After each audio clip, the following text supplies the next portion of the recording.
Hello and welcome to another edition of CTRMRadio, an ad hoc podcast from Commodity Technology Advisory hosted on CTRMCenter.com, your place for everything CTRM. My name's Gary Vasey and today I'm talking to Tasja Botha, CEO of VAKT. Under the direction of Tasja as CEO, VAKT has transformed itself over the last couple of years, so I wanted to talk to her about that transformation, what it entailed and where VAKT was headed in the future. And I started by asking her about what the highlights of the previous year had been. Hey, Gary. 2025 was very interesting. So we've had a lot of momentum in the sense that we've really started to, what I could say is introduce standalone capabilities for our customers within the product base. So traditionally it was always about network. And now with the ability of AI, we've actually been able to give customers value of using the product as a standalone.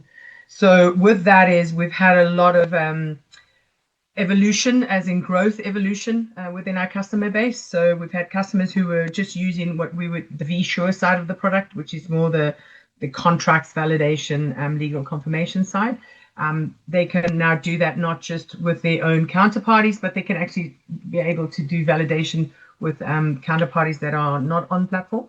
But then they've also now gone into more the logistics play, where they can actually now manage to do nominations for anybody that they are counterparty with, not just on platform. And that's really given that standalone value add, I suppose that's the right word, for them to be able to do that, yeah.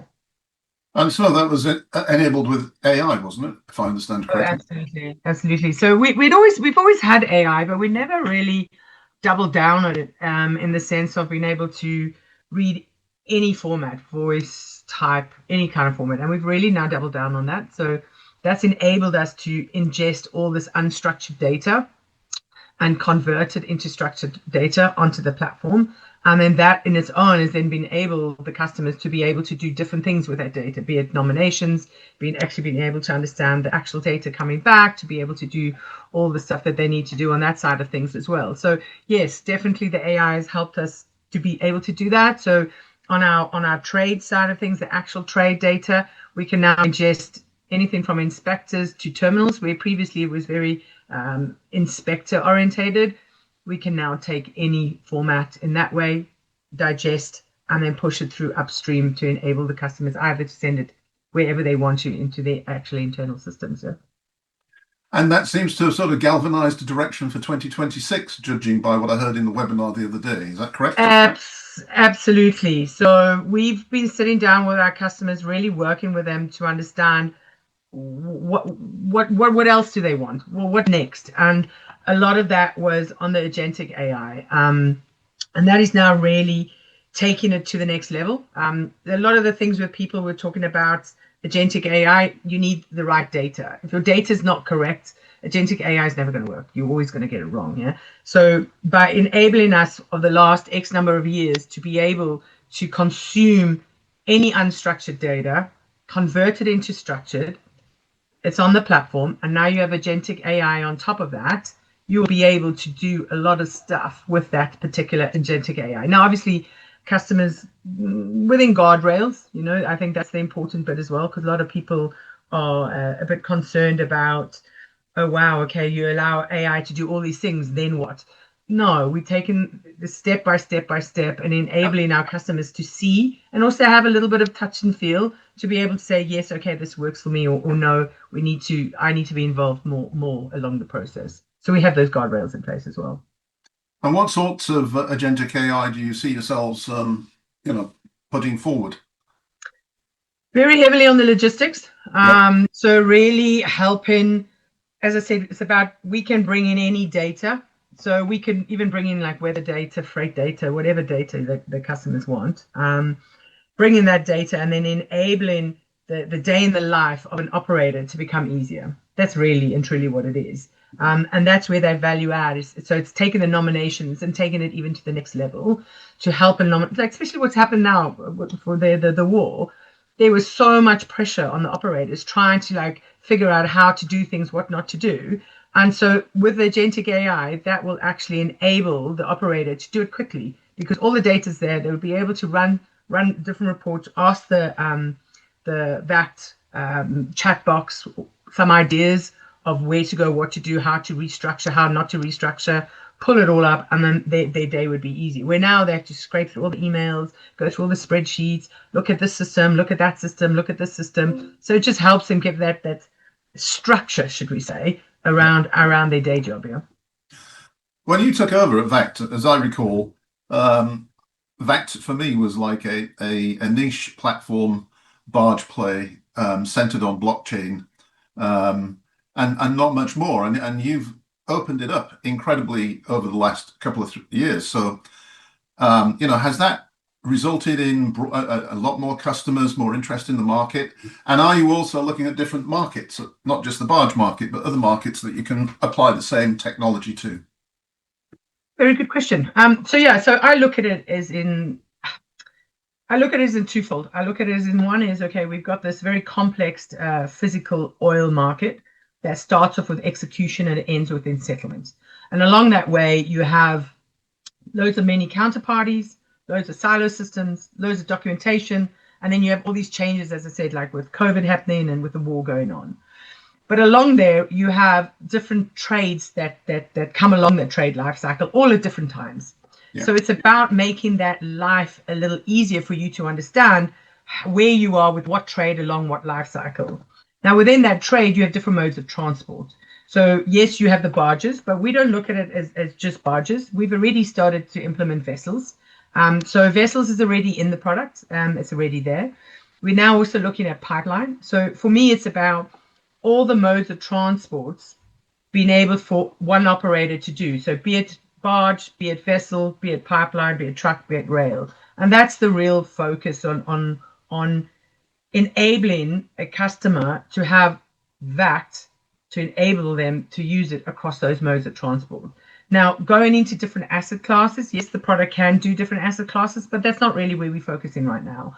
Right. We want to get oil right, and we want to get it right for our customer base, and we want to get it right across those modes of transport. But at the same time, I think you've opened it up, haven't you, beyond being just like I would say, when you told me you were moving to VAKT at the time, I was a little puzzled because, you come from a similar background to me, and I'm thinking, well, that's like a rather niche oil, blockchain play, and you've converted it into, you've opened up the platform, correct? You've got off-platform use.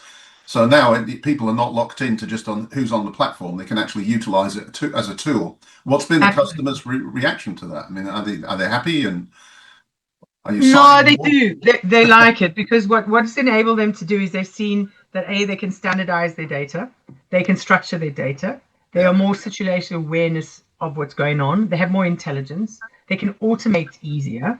And previously it was just, okay, within my network, this is what I can do. And that network was only this big. And so for me, it's like there was too niche. We needed to be able to communicate with anyone on platform. So, lots of the customers are starting to roll out even further and further. We're now starting to talk to one of the customers in Singapore about rolling out to Singapore. We're already doing the Middle East, got Europe, and now we're also in discussion with America. So as you can see straight away, by having brought this breaking up the network, and so not having this network effect, because this network was like a noose around the neck, I'll be honest with you.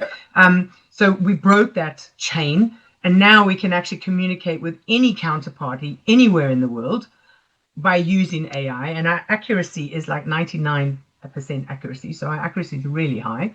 And so that has really enabled us to expand globally, expand modes of transport. So all of that, like taking that chain off our ankles or the noose around our neck, has really helped in that way. You've unlocked the potential. Absolutely. The potential. Yeah. That has always been what I would call a cost center, helping the cost center out. Okay. Yeah.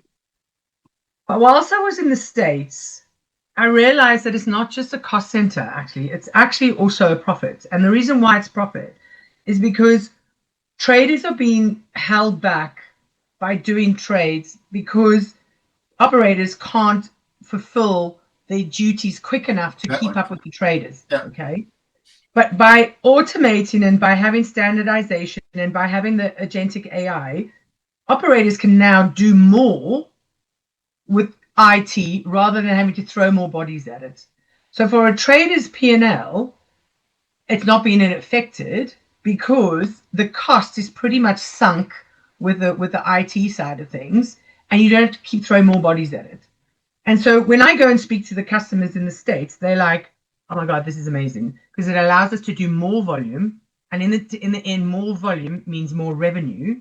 But for me to get my better EBITDA and my better margin, I use this because it enables me to reduce my costs. Right. So it actually is not just a cost. And this is what I was talking to my team about. I said, we're not just a cost play, guys. We're also a profit play because we are enabling people to make more money. And that's how people are starting to see it, especially in our customers. They have the one customer I spoke to, they have a remit by 2029.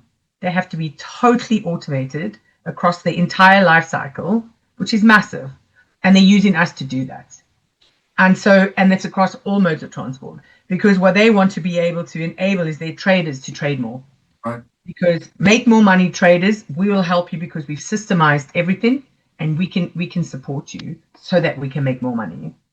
So I think they go both hand in hand. It's that risk modeling, controlling that. Yeah. It's enabling the traders to make more money because you've got all of the things in place.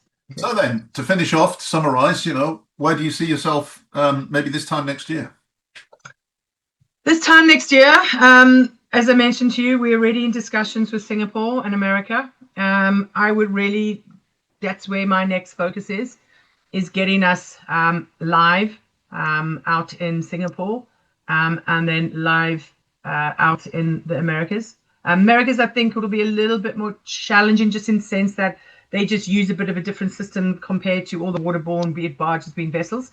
But saying that, we already got some great traction in that space. So if it's not live by the end of the year, then I definitely can see it being live middle of next year on that side. But vessels in Singapore, I can see being live by the end of Q4, definitely. So, yeah. Very good. Many thanks to Tasja for appearing on this episode of CTRM Radio. Please do like, share, and subscribe to our YouTube channel. And if you're listening to this on audio, please do like, share, and subscribe. It all helps. Thank you very much, and goodbye.